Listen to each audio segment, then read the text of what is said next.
Welcome to the Turd Nerds.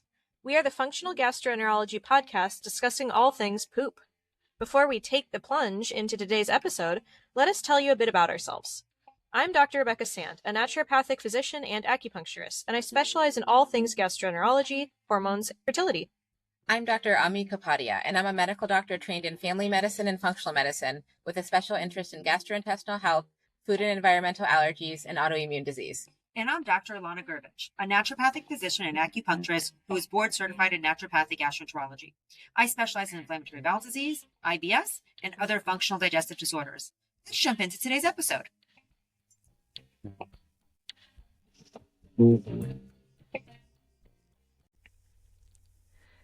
So we have another fascinating episode coming up. Today we're going to be talking about traveler's diarrhea and a protocol to hopefully help prevent and treat it if you do get it, as well as foodborne illness while you're traveling.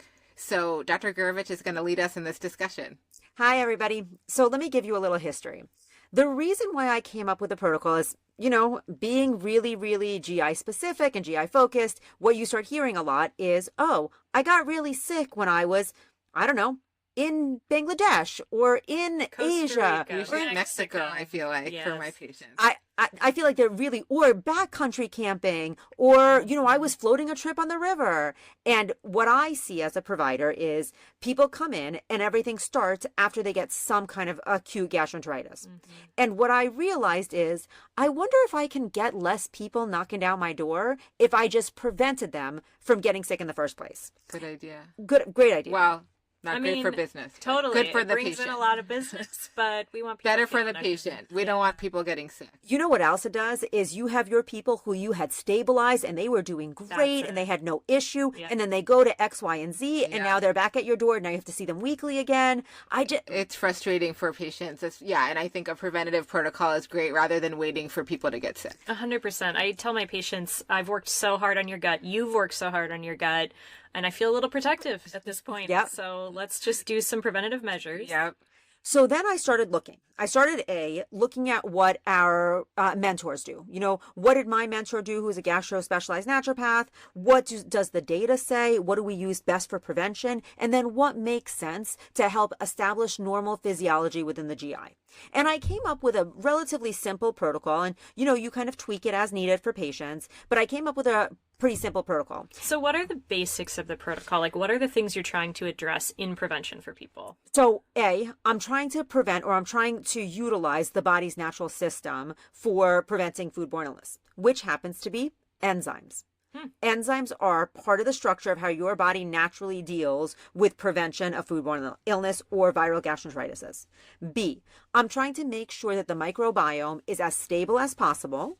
And I'm trying to look at what the data has shown me about utilizing probiotics in particular and different forms of probiotics that will actually have an effect on stabilizing the microbiome to prevent an infection.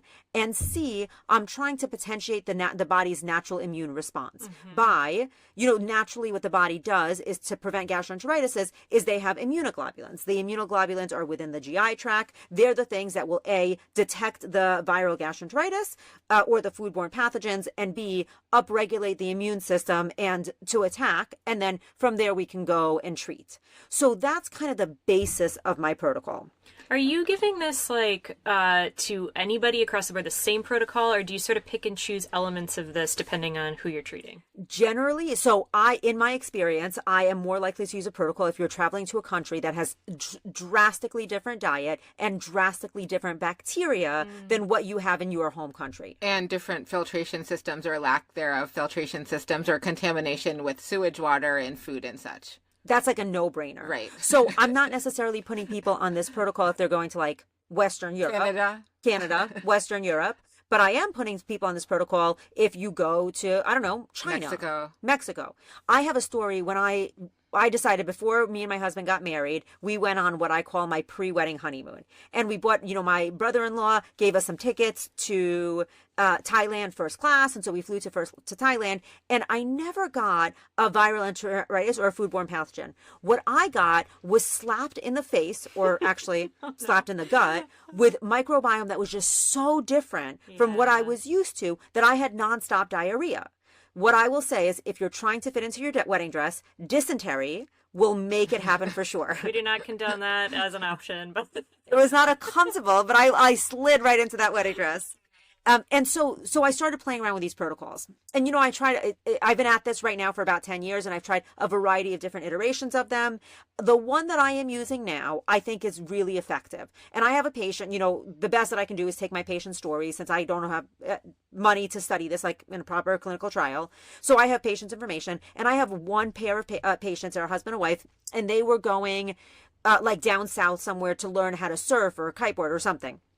And they were taking a group together. I think there was a group of 15 or 20, and every single person in the group ended up getting a GI bug, except for the 2 of them. And remember, I've been treating her GI forever. You know what I mean? Yeah. Neither one of them got sick. And that's why I currently use the protocol that I currently use. Okay, are you going to talk more about enzymes? Because I would have thought like, it's more the hydrochloric acid first that is the more important piece. But if it's enzymes, I'd like to know more. So I am not a fan. I'm not saying we should give hydrochloric acid. I'm just saying in general, when we think of like what kills bacteria and pathogens as we're consuming contaminated food, I think of our endogenous hydrochloric acid more than the enzymes and the you know, bile and such. But I didn't actually think of enzymes as being part of that. Bringing the acid with you. Yeah. So, you know, my issue, I definitely have patients who come in who are on hydrochloric acid, and a lot of them are like, no, I tried all of the things, and the hydrochloric acid was the thing, right? And, you know, if we think about our mentors, like our mentors were always using hydrochloric acid. Totally. I get caught with the fact that I've never seen any data on hydrochloric acid. I don't typically prescribe it. And, there, you know, there's data on achlorhydria, but they're mainly some kind of surgical alteration within a patient, like using a NG tube or something like that. Yeah. So no, I use the enzymes. And so the way that I dose my enzymes with my travel protocol is I go 2 enzymes, depending on, you know, you're looking at what combo enzyme formula you're using. I use the supplements. I don't actually ever send patients with any of the pharmaceutical pancreolipases. I'm using the cellulase, amylase, protease, and lipase-based combo enzyme formulations. Vegetarian or? They usually will have animal, the amylase, protease, and lipase will be animal-based, and then the cellulases in a variety of different, you know, options will be vegetarian. So they're like some of our mixed. They're not going to be nearly as high dose. So we're not going to be hitting the USP equivalents for the drugs. They're going to be lower dose, but they will have a huge variety of, you know, enzyme options to be able to treat. So I guess my question is, and again, so I don't think any of us prescribe hydrochloric acid. I was just making the point of when we think of what's killing bugs, when we consume things, is there data you've seen on enzymes being part of that process of sort of like, okay. So Ilana's nodding, but you might not see her if you're listening. You definitely don't see me because nobody can see me besides these 2 people. But yes, there is lots of data that says that the enzymes are one of the most important protective factors. Okay. So basically what the enzymes are doing is they're lysing all of the food that's within your system. Within that food that's getting lysed within your system is also pathogens that are getting lysed within your system. Also, the enzymes will maintain, you know, if you can break down the food particles and the, you know, flora that's abnormal within the food particles, then you're never dealing with like the inflammatory process that happens. And so it's just improving the entire quality of digestion and then also letting it get through the body. Okay, that makes sense. It may also remove some of the burden on your digestive system. You're just helping support things, your natural anatomy. I kind of describe it like a blender. You know, I love that. We're blending the food a little bit more for you while you're traveling. So you're using a combination of animal-based and plant-based for most patients for the protocol. Okay. Yep. And I'm not, to be honest, I'm not as attached that the protease, amylase, and lipase are from animals, but I'm not opposed if they are because that's where a lot of the data is, even though we're definitely using suboptimal dosing for like an EPI patient. Got it. And so the first thing that I do with all my patients is I do enzymes with every meal. Okay. The second thing that I do is... Wait, with snacks too, or...? I mean, you know, my patients generally know that they're not supposed to snack. I know, yep. They're not, I don't think snacking, I think so snacking... definitely the meals. The meals, I think snacking was created by the food industry. I get that you're going to a country that you want to eat their food. Eat their food during meal times. Yeah. That's that one I don't budge on. I just see how much our food industry has, like, robbed our brain of intellect when it comes to eating, and how we are like shoving food in everybody's orifices all day long, and that is not how the body was created. But it makes money. So much money. and it gives us so much SIBO. Yeah, it really does. Again, good for business. Good for business. Okay, so that's the first thing is enzymes. 2 enzymes with every single meal. No matter what, everybody in your group gets those same enzymes. The second thing is I always try to give people probiotics. Now, I will say, and we'll talk about this when we talk about treatment of foodborne illness, but there's, an incredibly abundant amount of data that says that varieties of probiotics can significantly decrease the likelihood of developing or the likelihood of progressed foodborne illness or viral gastroenteritis. It's one of our, aces in the hole is probiotics. However, there's also some data that shows that if you take probiotics, and there's one data set that I'm thinking about that looks at Saccharomyces boulardii, that finds that if you take Saccharomyces boulardii while traveling, you are significantly less likely to develop foodborne illnesses. So Sac boulardii has mild antimicrobial effects. It outcompetes pathogenic yeast. Anything else going on there? I mean, that's pretty impressive. It's pretty impressive. I think it stabilizes the microbiome. From what I understand about Sac boulardii, it gets into your system and very quickly reproduces. And so it like almost crowds out the ability for other pathogens to come in there. And the other thing with Sac boulardii is it dies off really quickly. Out of all of the probiotics, I think Saccharomyces boulardii is the one that's most like air conditioning, where it's really effective when the AC's on, but the minute you turn it off, it's gone. Yeah. So it's generally not pathogenic. People tolerate it quite well. Yep. And the one particular data set that I'm thinking about, basically, I think it was like a 26 or 27 person study. And they dosed it, had 3 arms of S. boulardii, either dosed at 5 billion or 250 milligrams once, twice, or 3 times daily. And they found significantly more improvement the higher dose you get. And so, if I have a patient who's got a really messed up GI that we worked forever to try to improve, then I'm going to say, I want you dosing it. You're taking the enzymes. Let's take the S. boulardii with every meal. Right. And if I have a patient who's like, yeah, it's a husband or a wife of one of my patients and I'm having them on the protocol, I don't need them to go as crazy because I think they have more resilience within their microbiome in the small bowel. Right. And I think there's good studies on traveler's diarrhea in children as well for Saccharomyces boulardii. Yeah, I think it's also, we haven't gotten to treatment yet, but it can really help with diarrhea. Also, it's shelf stable. Right. So it's really beneficial for traveling because you don't have to worry about refrigeration. And a lot of heat won't kill it. Right. And so that's the thing about Sac boulardii for me, like, it's also pretty cheap. Like I'm not going to break the bank because unfortunately all of these protocols, like they can get expensive. Sac boulardii is not going to break the bank. It is both preventative and you can use it as a treatment and there's good data behind it. Or at least data. Yep. I'm going to say there's never going to be as good data as I would like. Like nobody's going to do a meta-analysis on preventing traveler's diarrhea with probiotics. With Sac boulardii. Depends if they're marketing the product. Right. So Sac boulardii is my second arm of my 4-arm treatment. Sac boulardii really comes down. Preventative strategy. Sac boulardii is my second treatment for preventative strategies for preventing viral gastroenteritis and traveler's diarrhea. My third arm is actually using a different probiotic that I feel has less data, but I do feel like it is effective. And that's using some of the spore-based probiotics. Now, spore-based probiotics, just like Sac boulardii, are interesting because they are shelf-stable. That is a thing. While you're traveling. For sure. For sure.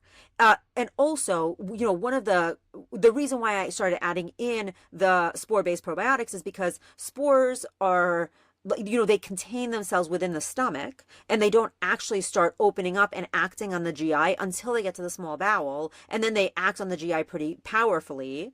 And when we look at, spores have been around a lot shorter and a lot of the data that we have on spores are, company funded.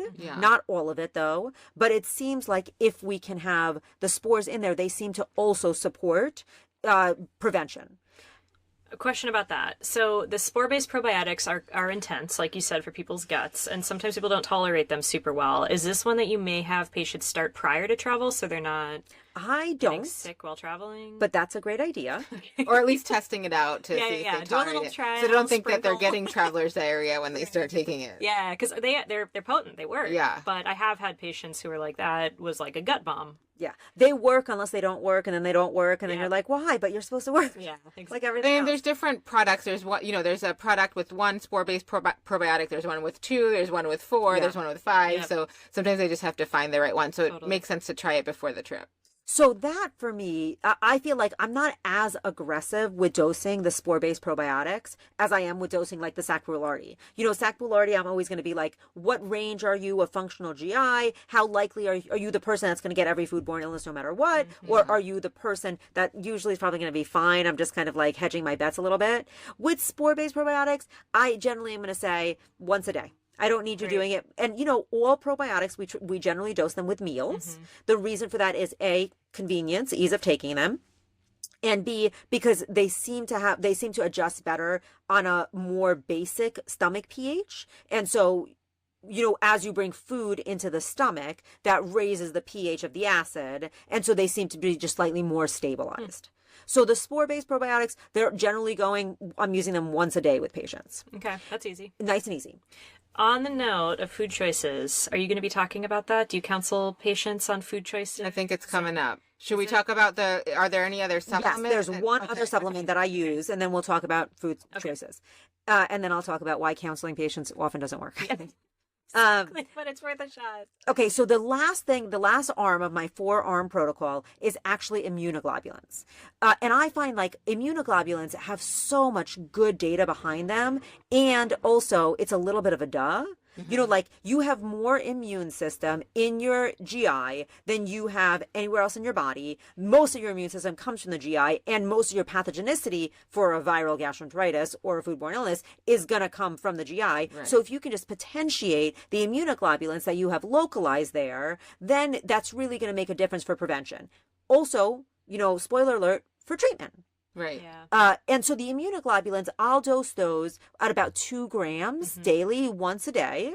That one, I don't know if it's better to do with food or without. I usually just have them do it when they do their first set of supplements. But I only have them use the immunoglobulins once a day, as opposed to like multiple times a day with meals. So basically, and honestly, I've used immunoglobulins a lot for prevention and for treatment. Those immunoglobulins are just doing something. And we have data using SBIs going back to like the 1970s. Cool. SBIs have been around for a long time. We have data with SBIs and inflammatory bowel disease. We have data with SBIs and acute gastroenteritis and viral infections. For me, it's a little bit of an expensive no-brainer. Are you going to define SBIs? Serum bovine immunoglobulins are SBIs. Yeah. It is expensive, but I also in my practice have seen a difference in people who opt in or don't with that one, especially if it's a really high risk place. I will also say that the other thing that's expensive is getting sick. And then dealing with the cleanup. That is. And then having to come see one of us. Yeah. You only need to do it once. And the cleanup takes time, and it's expensive to run the test to figure out what it is. And it may never completely revert the effects of me. As someone who had early trips to India, the effects take a long time to reverse if they will reverse. I will say having diarrhea on an international flight, let alone vomit. Oh, that doesn't sound good. Maybe the worst. Oh, yeah. I mean, that does sound in awful. the plain bathroom. That's disgusting. Yep. Gosh, I I've didn't had a think of number it. of patients recently. horrible. I'm traveling again. That's you know, so and- unfortunate. Oof, yeah. I'm taking my SBIs just thinking about that. I know. Yeah, I already hate the airplane bathroom as it is. No. Oh, my niece would go in there without shoes. I can't think about it. I know. Man.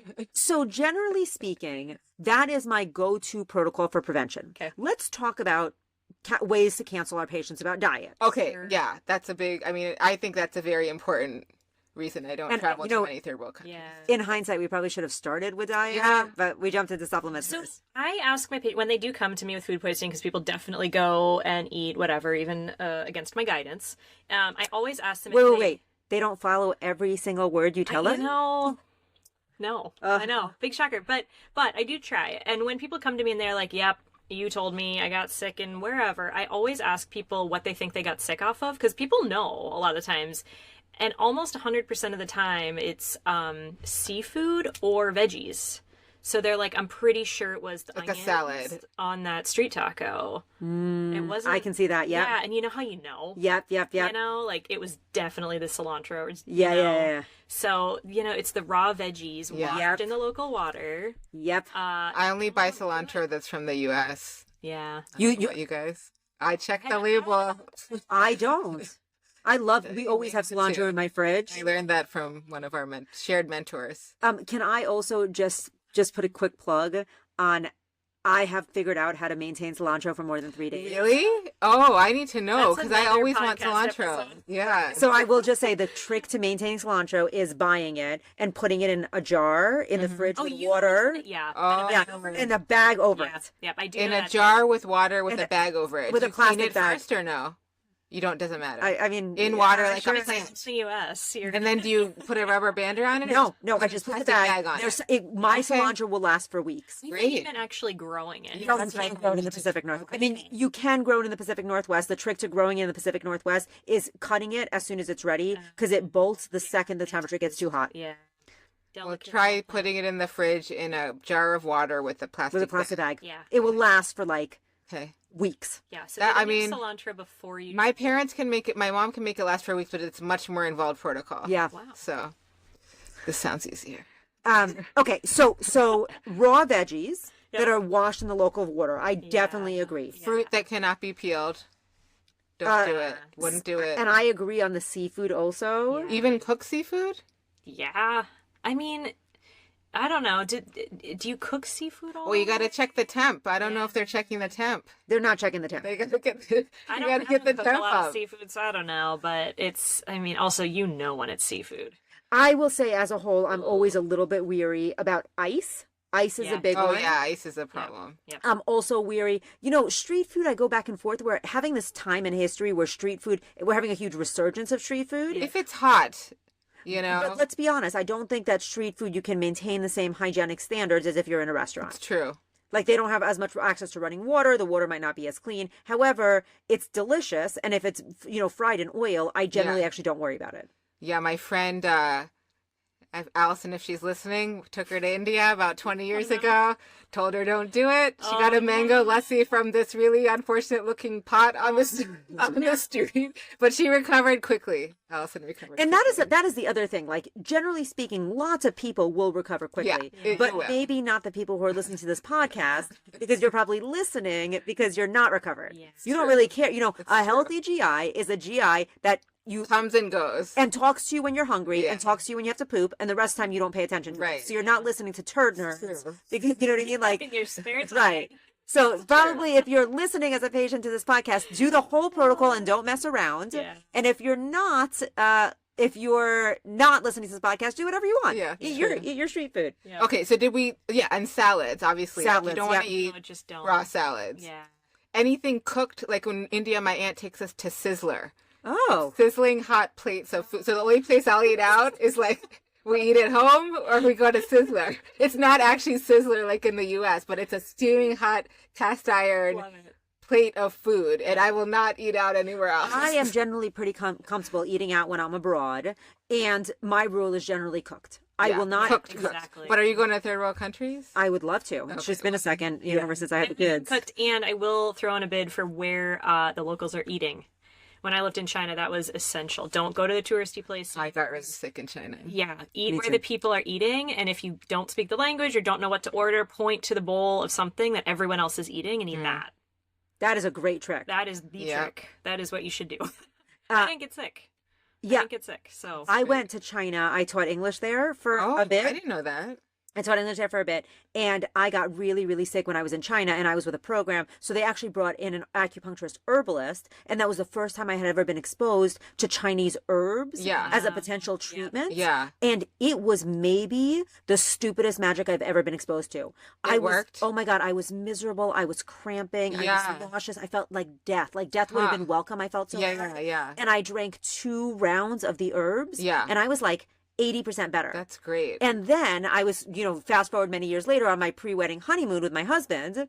I was sick. I was having, we were in Chiang Mai. I was having terrible diarrhea. I found this again, acupuncture herb stand or this clinic, that kind of geared towards expats. Sounds a little shady, but it was They sell mango lassies. basically, I made this commitment that I was like, if they can fix my GI, because I was in acupuncture school at the time, I was like, if they can fix my GI, You'd go to acupuncture school. I'm just going to dive into acupuncture. Wow. And they, within 12 hours, like we had met these people that we were traveling with, and they were like, oh, you look alive. That's great. I had an unfortunately different experience. Oh. I was in China for an acupuncture elective.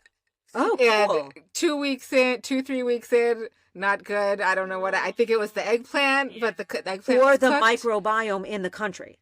It's possible, although I'm used to various catered spices. Were you eating in restaurants? We were in a restaurant. And did they bring you to these restaurants, or were they? No, we found the restaurant, and unfortunately. people in it or no?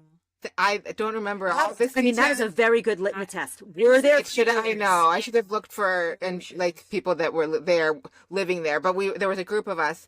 I freaked out. I went to the acupuncturist. I tried various things. I came home early. Wow. I said, I'm coming home. I'm not sure what I'm doing here. Wow. Yeah. And you still don't do acupuncture? Then I went to see our shared mentor, and I still don't do acupuncture, but it's unclear what type of flukes I got at that point. And so you went to see our shared mentor, and then they put you on. He treated me with various antiparasitic medication. for years. It took years, if not decades, whatever I had. And you think it all started in China? I was okay before that, So, I mean, okay meaning I recovered from the hepatitis A and roundworm I had in India. As a kid, I had a decade or two, and then, so now my husband knows I go to India and Hawaii. Okay, we can keep going.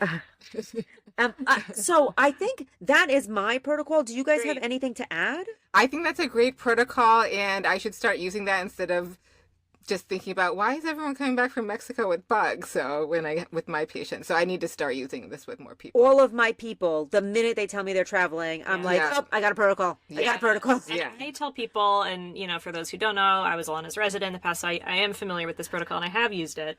But I tell my folks, like, after I fix their guts, if they go live your life, go enjoy pooping like a regular person and all of this. But if you are planning to go to any of these places, and or if you need to take antibiotics for any reason, you're in my office, we're chatting, because I'm protective over people's guts. So I think that's a really good point. It's a really good point, because we used to give people Cipro and Flagyl to take with them. Obviously not. We are not wanting to do that. No. So this is a much better. I typically would give people herbal antimicrobials to keep with them, but I wasn't doing a preventative strategy. We're going to discuss that, and we're going to discuss treatments of viral. Sometimes I would just use that preventatively if we knew they did well on neem or berberine, or I would just have them take that during the trip, because they're generally pretty benign if we know they tolerated it previously. And if they need malaria prophylaxis, I'll usually pick the one that's an antiparasitic. Instead of like an antibiotic. So there's another route. So I just would like to say, when I started my protocol, it literally, that was the beginning of it. I took a lot of the herbs that we use for treatments, and I noticed that I just did not, like, this is more comprehensive, obviously. And I also feel like it's a little bit more like targeted towards prevention. Right. And this is better for prevention. I do think it's a nice gut boost. Like, it is all. It's pretty. We're not killing anything. Yeah. So okay. It's not hard for me to sell to patients. I'm like, you haven't been in a year. Let's just do some general good gut stuff. And keep you safe while traveling. So patient story. You ready? Yep. Because this is what we do. It's all about the patient stories. So I had a patient who was traveling to Mexico. She was going to go twice in like a month, like once for work, where she was leading a group, and another time with her family. And so I had her. She's like on and off. Like her GI is a little bit annoying, but not bad. She's like, maybe I have a little something. And so I had her do the Mexico protocol, exactly this protocol. And she was like, oh my God, I felt so good. I've totally heard that too. My GI was like the best it's been. And so we took that as a starting point. And when she came back into town after her second trip, we were like, let's go one at a time. Let's see if we can find the one thing that was making you feel better. Yeah. And for her, it turned out to be the SBIs. But it was like that's the other thing. Like, this is a really good reset. And protection, and then we can kind of move backwards and figure out what was working and why. Yeah. And the immunoglobulins are all bovine based. All bovine. Okay. Yeah. You can't. So if someone is strictly vegetarian or vegan, it could be. It can't work. Yeah. Colostrum, like basically SBIs. If they're okay with colostrum. So colostrum is serum bovine immunoglobulins. It's just not as concentrated, correct? No, I think it's the same product. Okay. Yeah, I think it's the same product. That's a good question. Yeah, I don't know. I'm almost positive that SBIs are colostrum. It's just marketed slightly differently in more medical terms. And I think there's a prescription version. There is a prescription pharmaceutical. Yeah. We don't need to talk about it. Yeah. We can use the supplement version. I will also say that from a financial standpoint, the supplement is just significantly more. Right. And you don't have to go through an approval. I'm not clear on what it's approved for. Yeah, that's a really good point. Yeah. But there is, Crohn's disease is the only thing I've ever seen. Okay. Yeah. So that's what I use. Should we do a recap? Who's going to do a recap? Yeah, let's do a recap, and then we're obviously going to have a part 2 on what to do when you do get sick. If you get sick. So my takeaways here are enzymes. So right at the gate when things come in, help blend it up. A couple probiotics we want to add in, and all shelf-stable ones, which is great. We want a spore-based and Sac Boulardii. And then, attempt maybe to counsel your patients. SBIs. And then SBIs. Yep. Yeah. Tell your patients what not to eat. Yeah. Okay, now you guys, now that you guys have this information, go and travel. Yeah, enjoy and tell us. Or not. Or not. Yeah. All right. See you later. The following discussion is for educational purposes only and not intended to diagnose or treat any diseases or conditions. Please consult your doctor before incorporating any of this information into your care. The information presented on this podcast is not medical advice. Thanks for joining us today. Stay tuned. We release episodes every 2 weeks. If you like this episode, please subscribe and don't forget to rate and review us to help spread the Turd Nerd word.